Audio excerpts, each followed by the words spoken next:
Hi everyone, so this is part 2. In part 1 I ended up with discussing the cutting edges, so they give you this scalpel blade, or razor blade. Let's just go ahead and open this. It's just standard tin kind of razor blade. I am of the opinion to throw out these blades and really use these ones. These are by Swan and Morton. The standard surgical blades that you can get, and you can really pick them up from any first aid store or order them off Amazon. And I'm just going to hold this up for you just for a moment, and there are a number of blades, and I wanted to, because not everyone knows the reference to them. So this blade is a number 10 blade, which is this one. It's just drawn upside down because of the space here, but this is a number 10 blade. I would either recommend a number 10 blade. No, I apologize, hold on. This is a number 22 blade. Let me just check.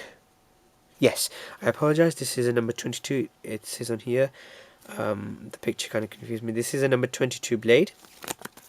So I would definitely recommend a number 22 blade and a number 28 blade. These are absolutely fantastic for cutting. I would recommend to have two of these and two of these in here. They don't take up much space, and they are very good high quality blades. So instead of these razor blades, I would recommend these, the number 22 from Swan & Morton and the number 28 from Swan & Morton. Okay. There is no light in here, so I would definitely recommend to put a photon microlight in here. I recommend you put a green photon microlight, or the Inova green.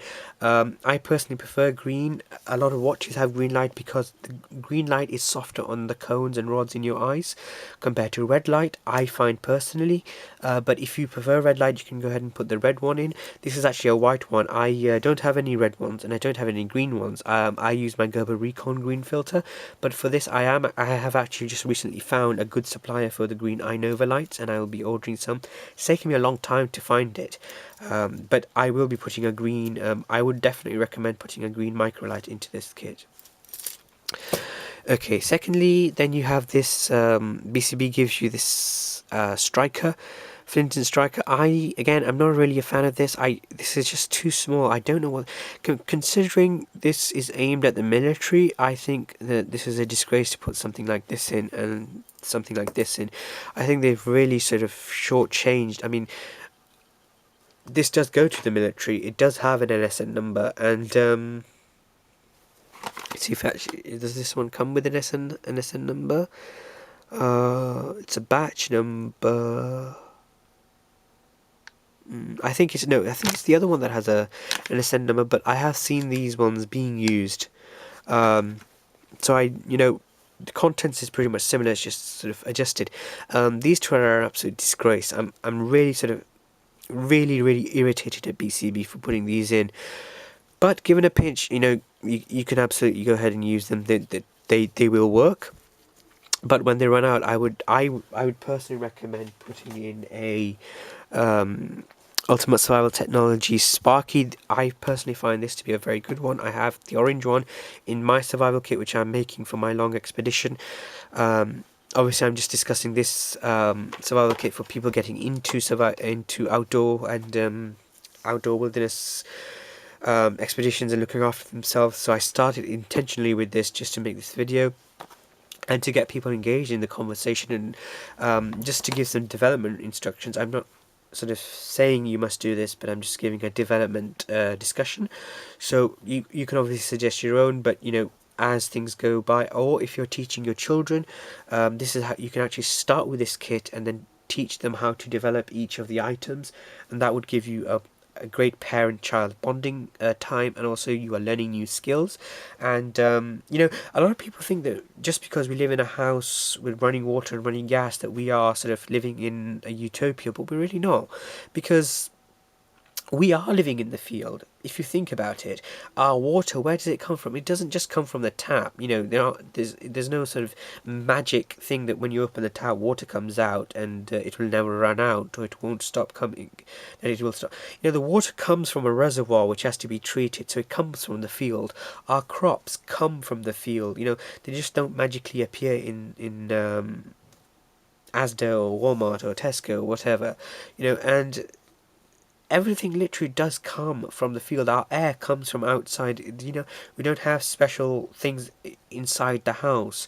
So essentially, our houses are just sort of luxury tents, luxury campsites that we have built, that society has built. And you know, the bigger the house, the better. But you know, when things go wrong, those are the people that are the least prepared. And you know, money isn't going to help you. Your skill set is going to help you, and a little bit of equipment is going to help you. You know, the Earth was built with tools, so having tools with you. There are a lot of people who say, well, you know, if you have all this equipment, you're an idiot. You shouldn't have this equipment. You're an idiot.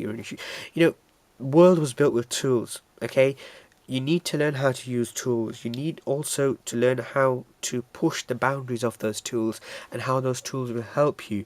So that skill set will be far more better to teach your children and to teach yourself and to learn than just, you know, living in the fake sort of media endorsed hype that, you know, you open your gas tap and gas flows out and, you know, it's ready to go. But you know, gas comes from resources. It comes from burning resources, burning things. Comes from the oil that we dig up, you know, so it comes from the field. So we literally are living in the field, and we really need to, and we really must remember the traditional skills. You know, just because you can go to your ATM and pull money out, and you can go and sit in an office and do work and get paid, when all that goes down, and you know, I'm not creating a hype that it will go down. I hope it never goes down, frankly, and you know, I hope it gets better for everyone. But sometimes natural disasters happen. You know, you might be stranded for a couple of days, or there were recently floods in England, you know, and no, and frankly speaking, the government did not help the people. The people helped themselves. They paid from their own money to help each other, and they used tools. They used their skills. They learnt new skills immediately. They developed their skills, and it's same with this, going out and learning new skills. And that is the reason for these videos, and that's why I started with a basic video. So again, it seems I'm making recommendations. I'm not saying go and buy this, but I'm just saying that this is what I would recommend. And because from my experience, from my development, I think these are the two best items in the wet fire here. Whistle, again, BCB has destroyed the quality of this whistle. This, I mean, this will break very easily. This is shambles. I'm going to blow it. It does work, sure, it works, yeah. And you know, you can give it to your child or to teach them how to do SOS properly, or you can use it as a practice whistle to do SOS. You can also practice it to do just standard signals. But again, I would definitely recommend changing this over to the Ultimate Survival Jet Scream. And the reason I am so obsessed with Ultimate Survival is because I've actually used that equipment. I've sent it out into the field. I've carried that equipment a lot myself. I still carry it at my home. My general EDC keyring has the Ultimate Survival Jet Scream Whistle. My main keyring has the Ultimate Survival Jet Scream Whistle. My survival kit has the Ultimate Survival Jet Scream Whistle. My backup kit in my bag has an Ultimate Survival Jet Scream. I really trust it. It's actually saved my life once, and it's been used a lot by fellow lab staff in the field, fellow scientists and engineers who have actually used it for signaling purposes in the field, and they recommended it as well. So this is the sort of, for me, as far as I'm concerned, these are the benchmarks of quality and equipment, so I would highly recommend them. Okay. Finally, they have some adhesive plasters in here. Again, these are perfect. Also, adhesive plasters are very good. If you administer any type of first aid, I would recommend, instead of writing on someone's head, so if you've applied a tourniquet or something, put a plaster on their head and write on there, because that attracts more attention, and the sweat from someone will get rid of the Sharpie marker. A lot of people think that when you write with a Sharpie marker on your skin, it doesn't come off. It does come off. It comes off straight away. especially in a humid environment. Excuse me, I'm just especially in a humid environment, in a wet environment. If it's raining, Sharpie markers do come off, and it's extremely dangerous just to write on someone's head, instructing if you've given them morphine, or if you've given them paracetamol, or if they've had a heart attack. It's very, very dangerous to write on their forehead because it will come off. So either write on their shirt, and even then I wouldn't write on their shirt because paramedics tend to cut items of clothing off. So I would put either a plaster around their wrist, because one of the first things doctors access is the wrist to put IV cannulas in, so they will immediately see it. Or again, if you want to put it on the head, put it on the head or on the cheek. Put a plaster on the cheek. That will attract the attention. Or you could write the word attention on it. Use a red Sharpie, put attention, and then put tourniquet, or don't just put T, because it will confuse a lot of doctors who are not used to tourniquets, and that's not their fault. It's just that they're not used to it. So write tourniquet applied and then time, or paracetamol 500 milligram given at time. Write that down so that the professional, when he gets to the doctor, they know what's going on. And it's very important to send that message, because sometimes people forget, and it's important to it's part of that first aid kit to help that patient, and then to communicate that articulately to the professional. Don't put blame on the professional. The professional should know. How will the professional know if you have given the patient a 500 milligram tab of paracetamol? How will they know? If you've written it down, but what happens if it rubs off? Who are you going to blame? It's not a blame game. It's making it easier for the person, and because the doctor is essentially the surgeon, and the doctor and the paramedic are concentrating on the patient. They need articulate information, and they need accurate information, because if they receive inaccurate information or hyped up information, they might make a wrong calculation and change the procedure of the medical procedure and the triage procedure that they give. And sometimes, because inaccurate information was given, the wrong casualty was taken as a priority casualty instead of the actual priority casualty. So be careful be careful and be articulate, and make sure you communicate in a fashion that's not going to be deleted or get lost in transit. Okay.